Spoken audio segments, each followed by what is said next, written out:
ছয় বছরের ছোট্ট মুসার স্বপ্ন ছিল পাইলট হওয়ার। জুলাই আন্দোলনের সময় সব ওলটপালট হয়ে যায়। ১৯ জুলাই আন্দোলনে ঘাতকের বুলেট এসে লাগে মুসার মাথায়। এক পাশ দিয়ে ঢুকে অন্য পাশ দিয়ে বের হয়ে যায়। সেই গুলি আবার লাগে মুসার দাদির পেটে। মারা যান তিনি। অপরাধের মামলায় ঢাকার 2 হাসপাতাল ঘুরে মুসার চিকিৎসা হয় সিঙ্গাপুরে। সেখানে চিকিৎসা শেষে ভর্তি করা হয় সিএমএইচ হাসপাতালে। সেখান থেকেই বাবার সঙ্গে ট্রাইব্যুনালে আসেন মুসা। ওর স্বপ্নই ছিল ও পাইলট হবে, এই কারণে ওকে ইংলিশ ভার্সনে পড়া ছিলাম। সব জীবনটা আমার পুরো তছনছ করে দিল।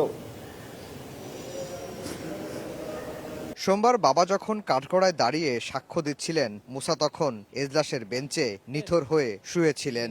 বিচারকরাও মুসার গুলিবিদ্ধ হওয়া ও শারীরিক বিষয়ে খোঁজ খবর নেন।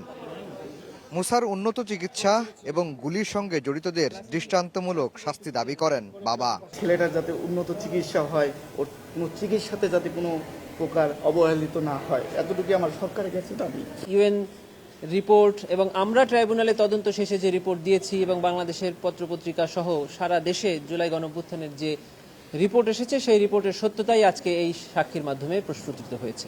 এদিকে শেখ হাসিনার খালাস পাওয়া নিয়ে বক্তব্য ভুলভাবে উপস্থাপন করা হয়েছে বলে দাবি করেছেন শেখ হাসিনা ও কামালের পক্ষে ট্রাইব্যুনাল নিযুক্ত আইনজীবী।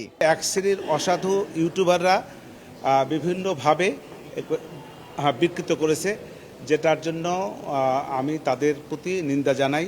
এরকম করা যারা করেছেন তারা ঠিক করেন নাই। তার দাবি, বিচারের মান ও স্বচ্ছতা নিয়ে কোনো প্রশ্ন নেই। ক্যাঙ্গারু কোর্টের অভিযোগও ভিত্তিহীন।